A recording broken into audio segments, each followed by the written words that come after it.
Hello instructors, hello students, welcome to another video of Flight Training with Kim. I don't know what it's going to be called. This video is for both flight instructors and flight training students. However, it's going to be geared toward the flight instructor and help you teach basic stalls. So I'm going to be starting up a slideshow in just a minute, but the materials that you need to begin with are a POH of whatever aircraft that you are training in, your flight training manual put out by your government. This one is a version from Transport Canada. It's called the Flight Training Manual.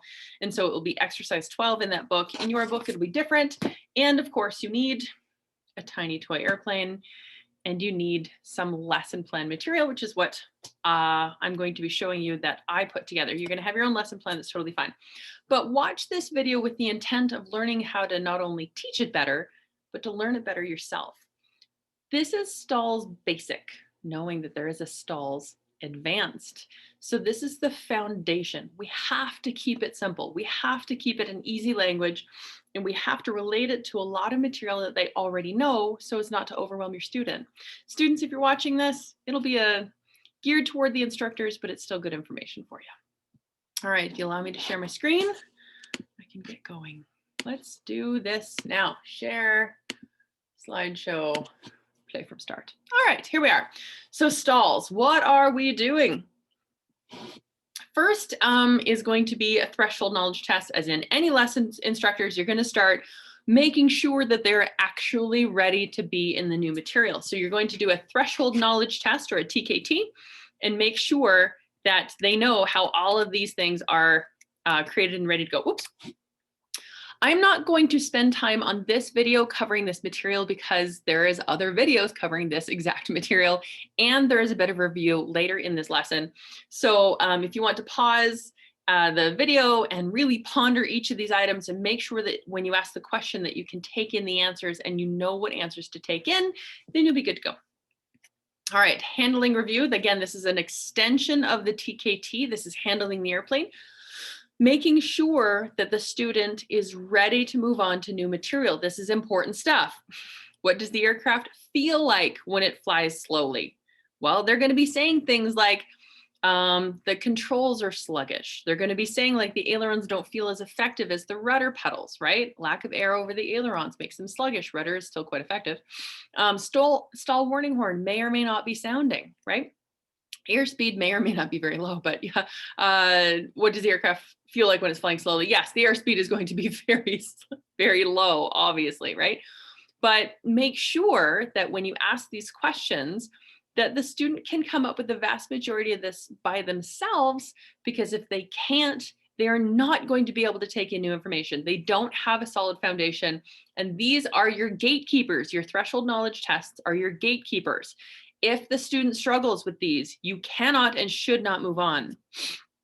Okay, the power setting may or may not be high if you're flying slowly. Now, what are we going to try achieve if the threshold knowledge tests were done very, very well? By the end of this lesson, you will learn what a stall is and how to properly enter and recover from one. Why do we need to know how to enter a stall? Well, if you're a student watching this and you don't know what a stall is, stand by, we'll get there. But for an instructor watching this, why they need to know what a stall is basically how to avoid it. So it's on almost every flight test you'll ever do in your life. All of them, even jets, stalls are on every single one of them, because you have to be able to intentionally stall so that the examiner can see you get out of it. Teaching a student to enter stall on purpose is actually not a bad thing. It's a really great thing. How you teach it could be the bad thing, right? Teaching a student to enter stall can be fun. It can reduce anxiety. It can reduce the stress. It can reduce the general sense of overwhelm of, oh God, I'm going to die, or, oh God, there's another thing that I have to learn, right? Teaching an intentional entry is good handling technique, and it's just good information to the student who's going to eventually be released into the wild to fly themselves so that they can get into another aircraft and understand stall characteristics. I think I've already said that this slideshow is STALS Basic, not STALS Advanced. We are going for foundational stuff here. It's going to be as simple as possible. All right, let's get back into screen sharing. All right, so as foundational and basic as possible. You'll also be able to recognize the symptoms of a stall, which is why we train them at all, and prevent it. Okay. So the 4 major categories that we're going to be covering, instructors always have an outline for your students. This is a mental checklist to make them feel like they're not confused, to give them some map in the dark, right?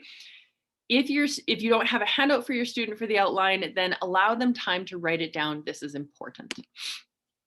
Now, as we get into, I didn't have, as part of the outline, I didn't have a definition section, but this is an excerpt from, actually, it's nearly identical for both the US and the Canadian websites. I assume it would be similar for anything European, Australian, South American, just maybe not in English, ICAO grade 4 English. And I'm not gonna read this out. Because this is a video, you can pause it, you can read it to yourself, you can understand it. If you were to give a handout of something like this to your students, I expect you to not read it to them. Stop lecturing, it's boring.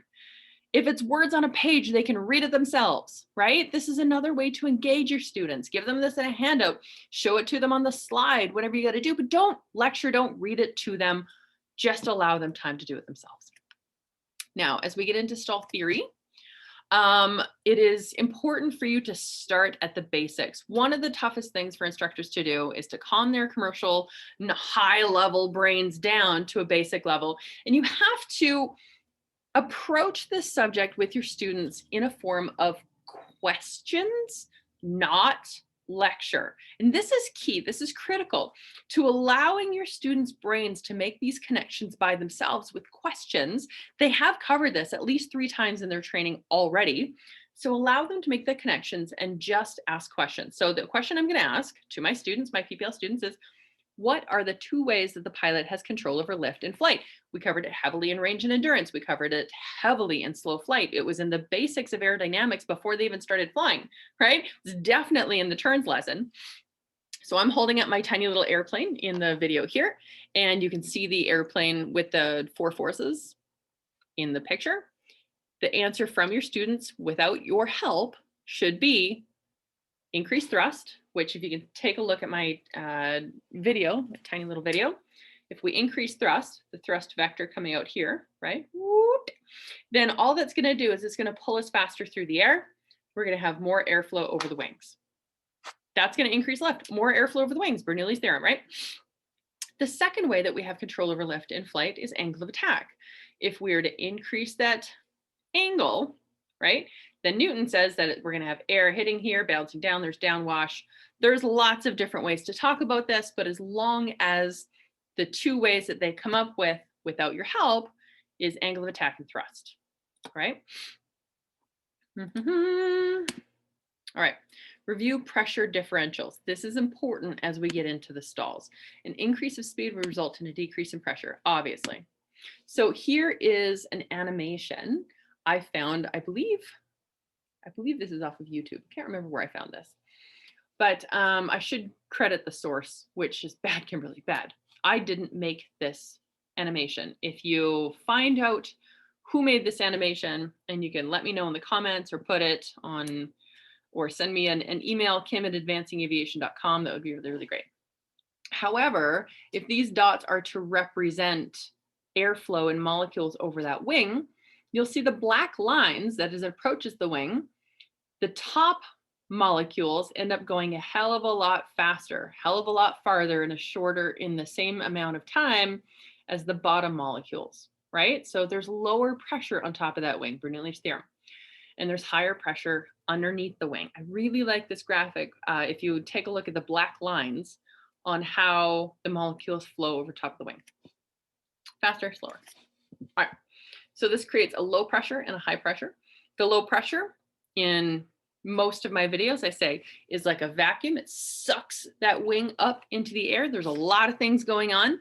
Aerodynamics is a 2-year university degree. Therefore, boiling it down to a 5-minute cartoon is going to leave a lot to be desired. So make sure that you talk to your students about this isn't all that's going on, but it's a really easy way to think about it and a really easy way to understand what's happening with the pressure differentials over the wing. Now, as we get into other pictures, then RAF, what does that stand for? stands for relative airflow. Please, instructors, if you've ever said relative wind in your life, never say it again. In fact, slap yourself across the face. Never say relative wind, because too often it's so easy for the student to confuse with actual wind, right? When you're talking about relative airflow with your students, you must, with your toy airplane, not just point, right? You can't just point. That doesn't allow enough of an imagination for the student who's never experienced this stuff before. You must move that airplane. Relative airflow is always equal and opposite to the direction of flight. If I was flying exactly like this, not possible in a 172, if I was flying exactly like this, relative airflow would be cutting over the wings. Like if the box of the screen of my video right now, if I'm sitting in a box of air and the air is not moving and this little airplane had an engine, it could fly through the air. Well, smash into the side over there, right?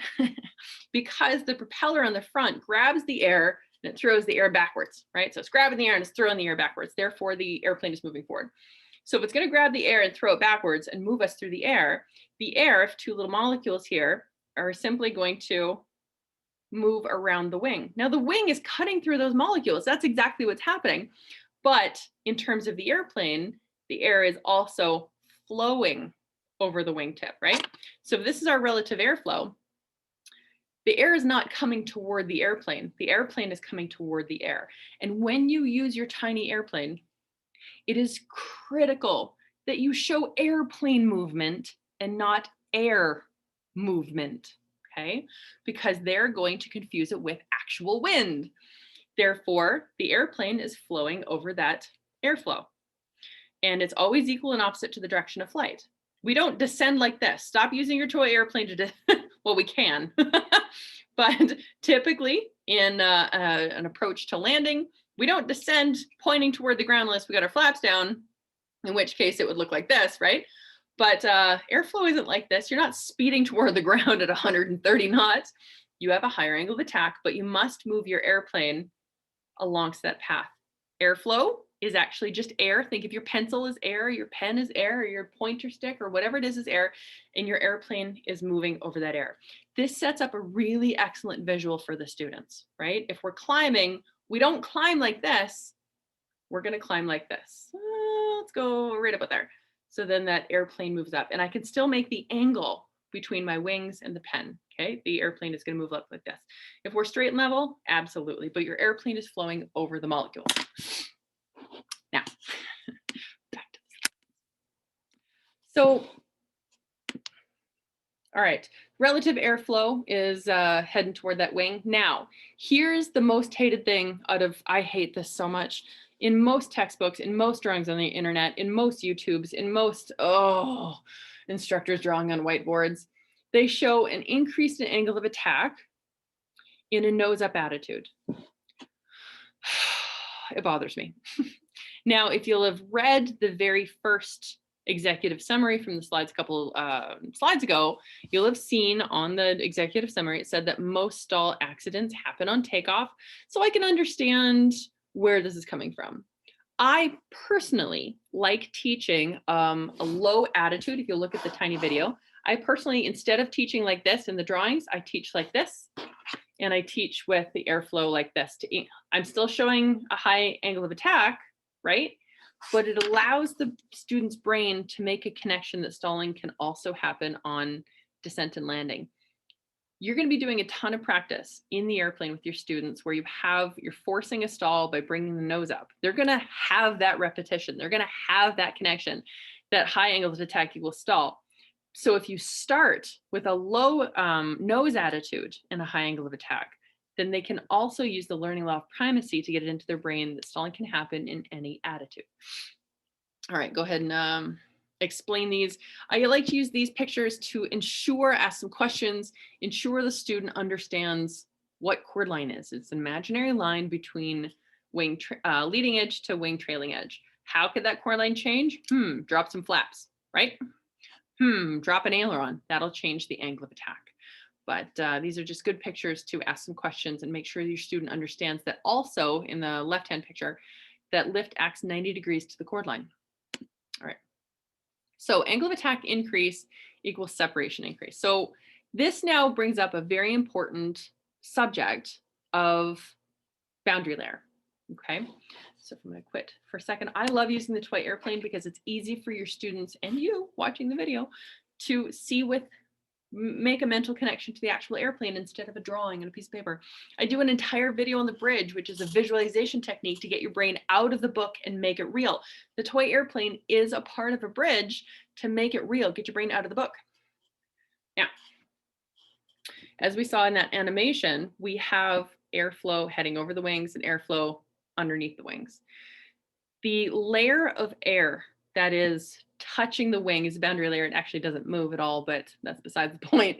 Like I said, aerodynamics is a 2-year university degree. So the boundary layer in most textbooks and how most students are going to learn it is that it's stuck to the wing and it moves.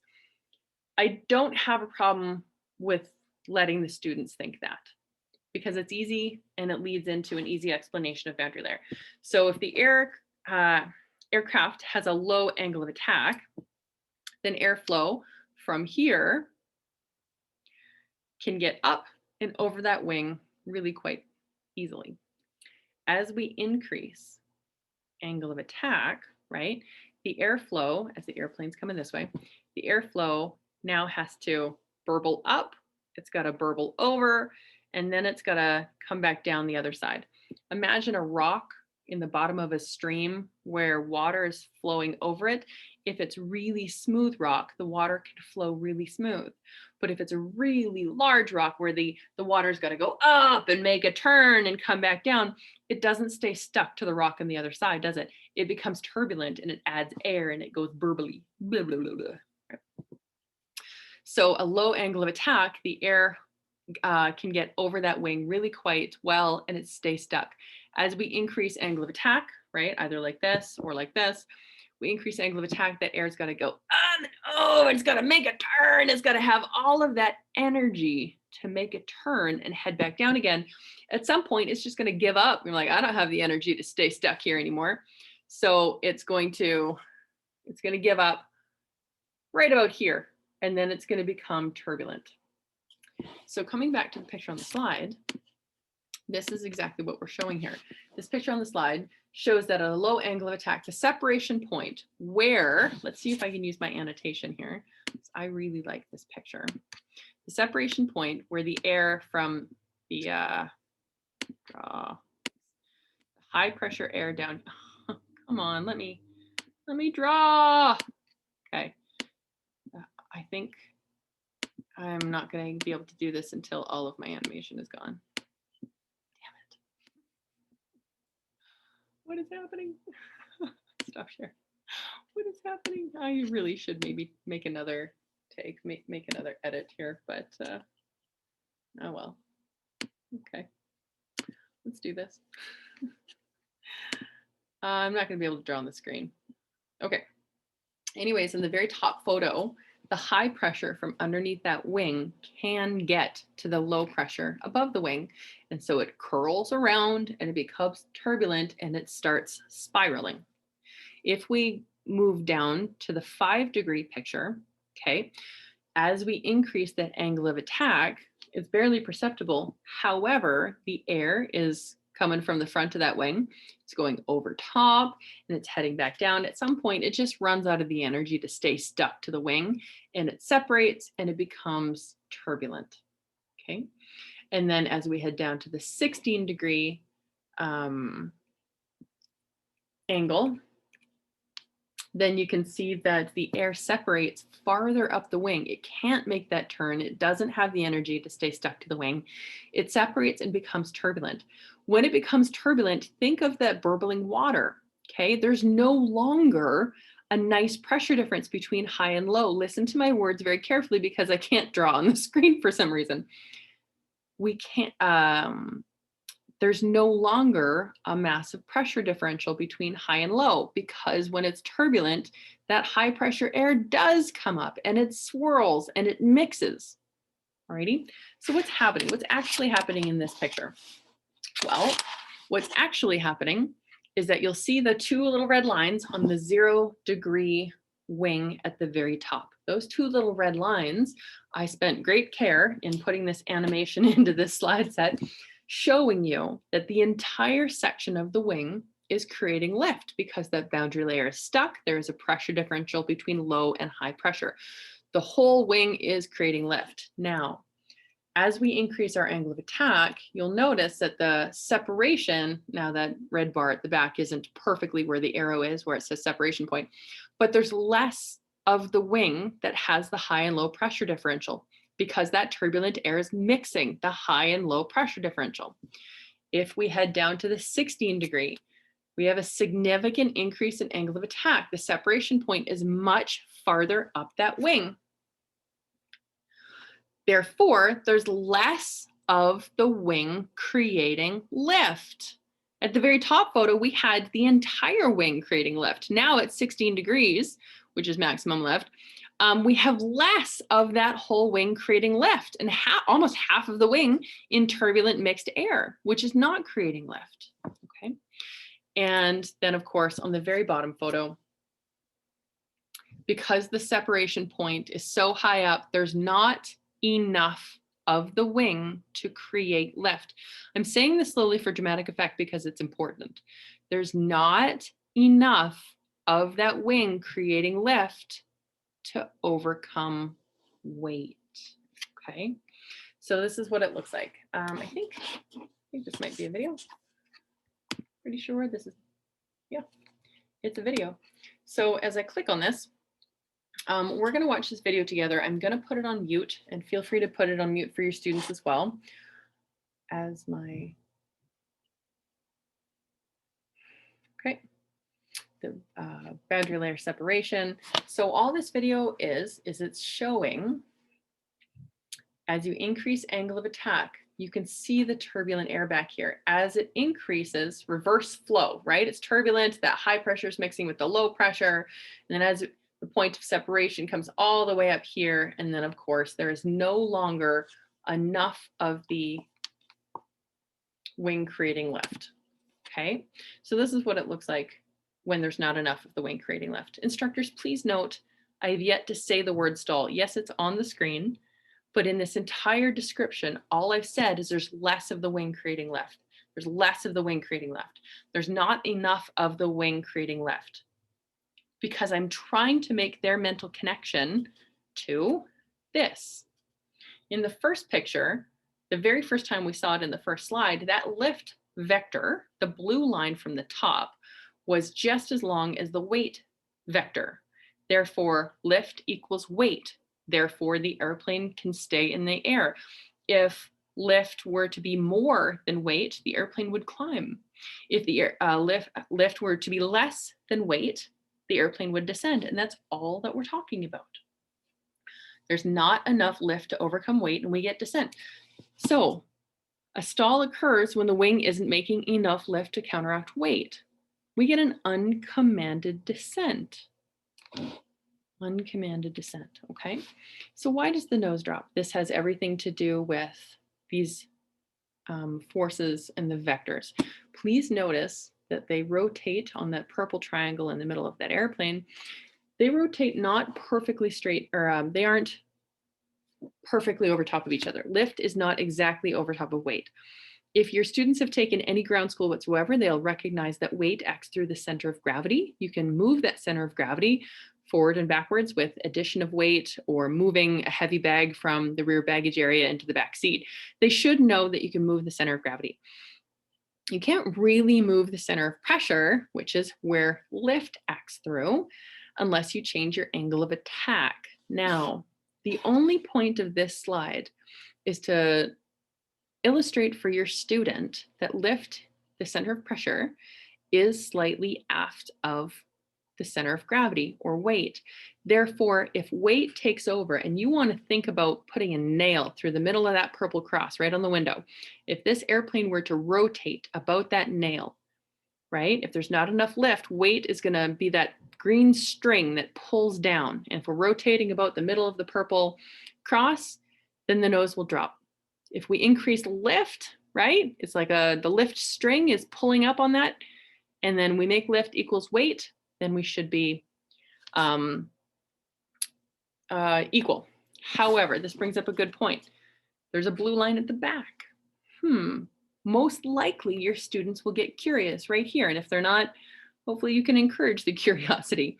So if we have a rotation point around the middle of that purple cross, and there's a nail right in the middle of it, and the airplane's going to rotate about it, you pull down on the weight string, which means you add more weight, you're going to nose over.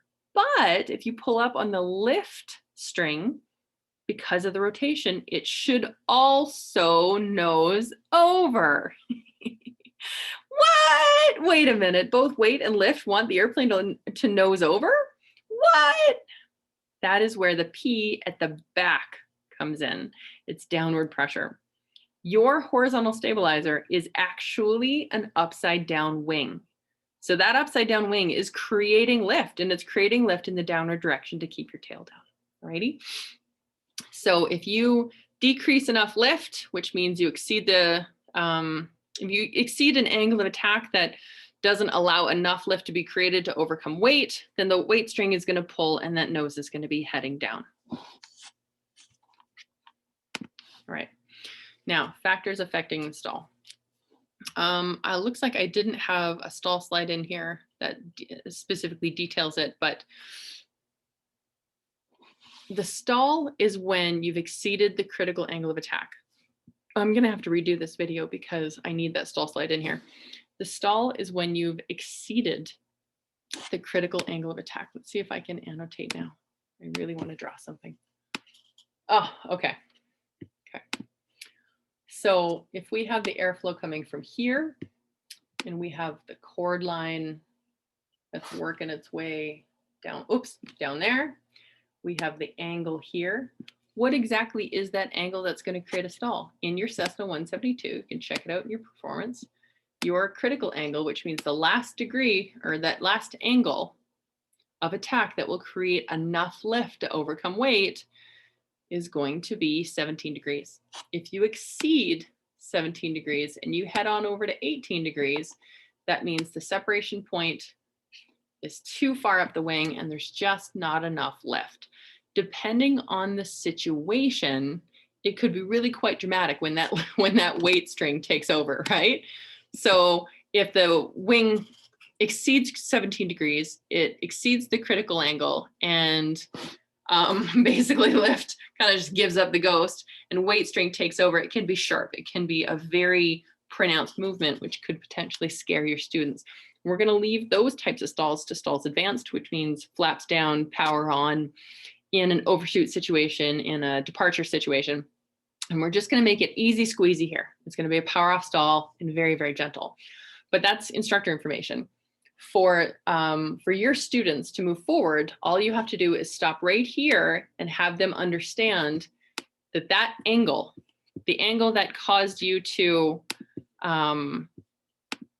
not create enough lift, that angle is 17 degrees in your Cessna 172, okay? They're all drawings. All right. Now, we talked about why the nose drops. We need to talk about factors affecting the stall. Weight. Well, I'm going to pause this for a second. Weight.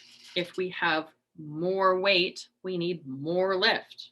What are the two ways the pilot has control over the lift in flight? Thrust and angle of attack. We've already discussed at length how you can run out of angle of attack, and at some point you're going to run out of thrust as well. So if you have more weight, you need more lift, which is going to make stalling easier because you're getting closer to running out of both of those. Balance. If the balance is really nose heavy, right? And you're constantly pulling back in the control column, which means some downward lift from here, constantly pulling back in the control column, then look at what you're doing to the angle of attack constantly. So if your nose is really, really forward, and just to stay straight and level, you're already running out of angle of attack, you're getting close to that, obviously it's going to stall faster, right? If your stall is aft and your nose is kind of sitting high and you're constantly pushing forward, it's going to make it less easy to stall. It's going to make it more difficult to stall. Power. Factors affecting the stall. So if you have more power, let's say in straight level flight, you remove the power entirely, okay? And to stay straight and level, you have to increase your angle of attack. You're removing power, you're removing lift. If you add power, you're adding airflow over the wings, which is adding lift, which means it's harder to stall. When it does happen, it's going to be way more abrupt, but makes it harder to stall. Flaps. Flaps changes, and I hope you can phrase a question for your students to have them think through this one because this is important. And the question that I ask my students is, what does flaps do to your chord line? So if they can come up with the fact that the flaps lowering are going to change the chord line, because the definition of chord line is an imaginary line from leading edge to trailing edge, right? So instead of leading edge to trailing edge, we're now leading edge to trailing edge. It automatically increases your angle of attack. Okay. Pitch, that one's pretty easy. Angle of bank, this should hail back to your turns lesson. If you have a high angle of a bank, that means our lift vector is heading this direction. That means our vertical lift component is much lesser. That means we have to increase the angle of attack to increase total lift, to increase the vertical component. A higher angle of attack means it's easier to stall. Instructors, please note, I am 2/3 of the way through this list, and not yet once have I said anything about stall speed. Makes it easier to stall, makes it harder to stall, makes it easier to stall, makes it harder to stall. I'm getting to stall speed in a second. That's going to be what they read in their books. That's going to be what's pounded into them in their ground school. You need to leave that word out until the end of this presentation. We're going to focus on critical angle and easier to stall and harder to stall. Aircraft condition. You can have a full discussion here if you want to, or at least ask some questions about what parasite drag is. They're going to talk about skin friction. They're going to talk about rough paint. They're going to talk about dirt. They're going to talk about, things, interference drag if there's no fairings on the aircraft. So aircraft condition will increase drag and decrease lift. This should come from their ground school. If it doesn't come from their ground school, you have to give them a quick rundown of it, and then prep them that they'll learn more in ground school. You cannot just leave it, you'll learn it in ground school. No, it's important to this lesson. Retractable landing gear. Okay, so things hanging out from the airplane is drag, it's parasite drag. If they have retractable landing gear, there's less drag, so it's harder to stall. And of course, turbulence. Any turbulent air or wind that they're, bumping through is going to change the angle of attack for you, right? So if you're flying straight and level, and the wind is causing turbulence up here, and you're getting bumped up, and it's changing the angle of attack for you. It's going to make it easier to stall. All right. Now, moving on. Back to the slides. So go through all of those 9 items. I've yet to say stall speed. I've yet to give any procedures. I'm just having the student understand how these 9 different items can make the airplane stall easier or make it harder to stall, right? Procedures. Procedures, this is assuming this is the very first time your students will have ever seen a stalls presentation, ever. You have to assume that this student is junior, that they're not as knowledgeable, that they need a little bit more help through the information. You also have to assume that they've taken in a lot of information in a short period of time. The average student will be flying 3 times a week. Therefore, they're probably already at the stalls lesson inside of 2 weeks. They've taken in a massive amount of information. Keeping this presentation simple is critical.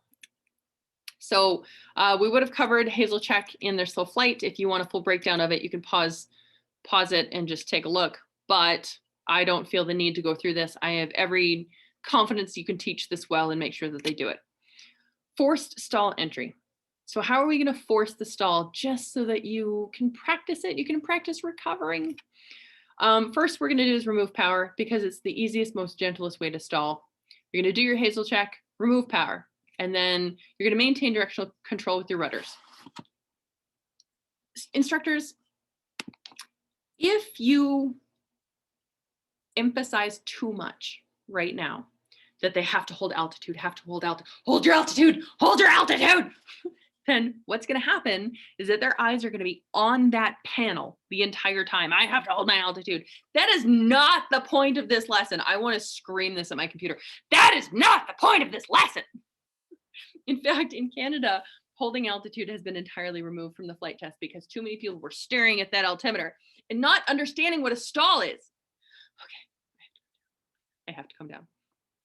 So you're going to remove the power after the Hazelcheck, and then you're going to just add back pressure just as the airplane slows down, you're just going to add back pressure. You're going to look outside at the clouds as your nose increases in attitude. You're going to keep straight with your rudder pedals, and you're just going to slowly and smoothly continue with back pressure until it stalls or you have full back pressure and you're waiting for it to stall.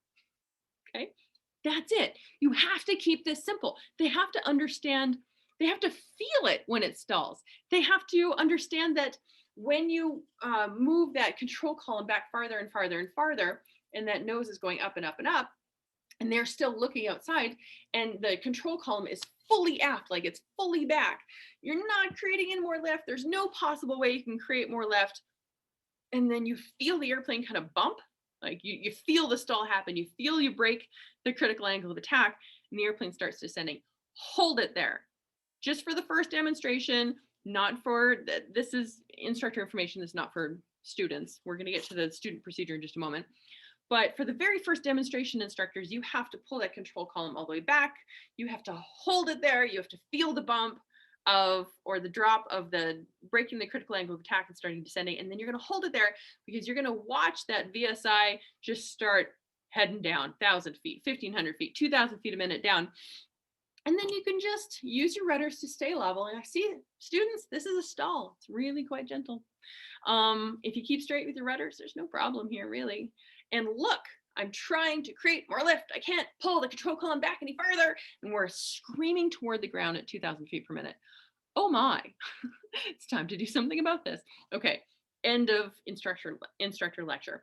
Coming back to the presentation, when I start the slides again, I've only given you 2 sets of procedures for the students so far. So what the students have to do is Hazel check, remove power, maintain directional control, and what does the third one say? What does the third one say? Let's share my screen. Okay. And what the third one says is slowly increase back pressure until it stalls. I have written this slide very purposefully. There's not many words. It makes it look like there's not many procedures because the student has pretty much been overwhelmed with procedures up until this point. You have to make it easy. Guys, breaking a stall is easy. You push forward. All of the other stuff will prevent you from getting too close to the ground. But intentionally, or forced stall entry, intentionally stalling this airplane in the most gentle way possible, remove your power, maintain directional control, keep pulling back, right? Recognizing when you're in it. What are the symptoms of a stall? What do you hear, right? Well, may or may not be the stall warning horn. You're going to hear a quiet, maybe in this situation, you're going to get a quiet engine, but maybe you'll get a quiet engine. Maybe you'll start hearing some of that air rush over the wind frame. Maybe you won't. Maybe there's lots of other different things that they can hear. And I suggest you just ask these questions to your students and see what they come up with. What do you see? Well, we're going to see a nose drop. We're going to feel a nose drop.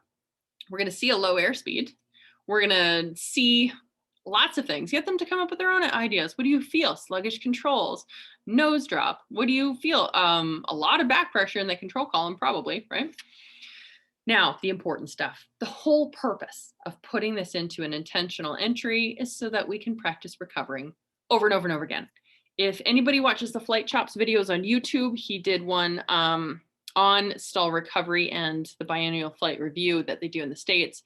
It was called, I forget what that video was called. Either way, he talks a lot about getting light in your seat, because these stall recoveries have to be instantaneous. Push forward so hard, no, push forward enough that you're getting light in your seat, not that your head hits the roof, but you want to break that stall immediately. Please note that I've written this slide very purposefully. There's only 3 items, and one of them is a don't. It's got a green little marker on it. Now, your school where you train will probably have a stall recovery procedure that's 8 steps long. I say that's very difficult for the student to feel comfortable doing. When you know, as a commercial pilot, the only thing you have to do to break a stall is push forward. That's it. That's it. That's it. Push forward. The rest of the stuff just gets you away from the ground so you don't cause secondary problems like smashing into the ground, right? So I put return to normal flight. The student should be the student should, at this point in their training, be able to return to normal flight out of a dive. If you have to write down those steps, you haven't done your job properly in the first couple of lessons. That's just the way it is. If you have to write down those steps, they are not ready to be on this lesson. Okay, make it easy, make it digestible. Now, safety. Obviously, we do not want to cause a secondary stall. So if the student ends up really nosing it over and then pulling back really, really fast, and how this picture is actually working, if you can take a look, I don't want to turn my screen sharing off. If you take a look in the video, how this works in real life is that if we're diving in a recovery or diving in any situation and you pull back too fast, all that's happening is that the momentum of the aircraft is still heading down. So if we're heading down like this, all of that weight is heading down, and we pull back in those control column, then we're still going to be heading down, but we've instantaneously breached the critical angle of attack. Okay, that's what this picture is showing you. Okay, safety review. Common errors for the students using ailerons. But why don't I need to use ailerons? Will be covered fully in our next advanced stalls lesson.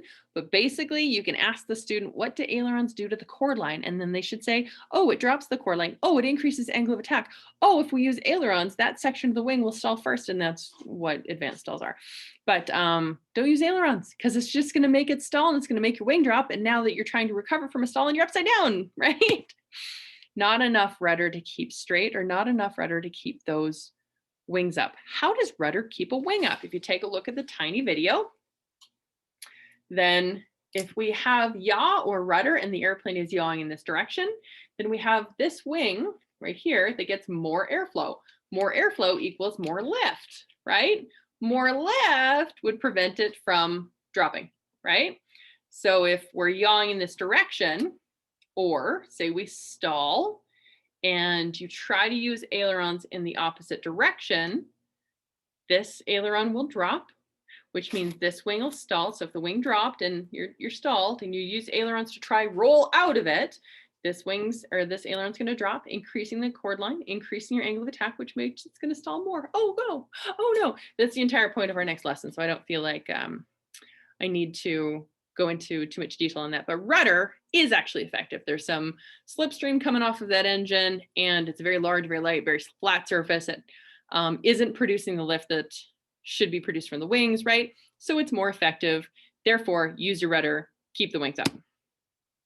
Obviously, common errors is not breaking the stall, not understanding when the aircraft is stalled. If you have to do what we call falling leaf stalls, which means power off stall and hold it in the stall, power off stall without emphasizing the recovery, just to allow your student to understand when it's stalled, then do that. But sometimes, depending on flaps, depending on ailerons, depending on situation, a common error would be not actually breaking the stall, not putting the nose down enough. Secondary stall, which we just covered. Breaking the stall too much, which means forcing that nose into a straight down dive. You have to demonstrate this properly so that they don't do that, but that's another lesson. All right, and then of course, now we have our summary. The summary contains a list of questions. This is so important. Confirmation questions, so important. What is the main factor for wing to stall? If they don't say angle of attack, you've done your job wrong. Go back, do it again. Angle of attack. Now that you know how to enter and recover from a stall and recognize the symptoms of a stall, you can prevent it from happening, which is what we're going to go practice right now. Okay. The stall isn't an exercise to be studied and forgotten. So many fatalities, like so many fatalities. This is a very important lesson. And it's even more important for you instructors to break this down into its most basic platform. Now, I know this video is coming up on 45 minutes, but because I've given you lots of advice on to do and not to do, your basic stalls presentation to your student shouldn't be any more than 25 minutes. And you must heavily use the toy airplane and you must heavily involve your student. Lecture less, question more. Hope that helps. Go kick some ass. I'll see you in the next video.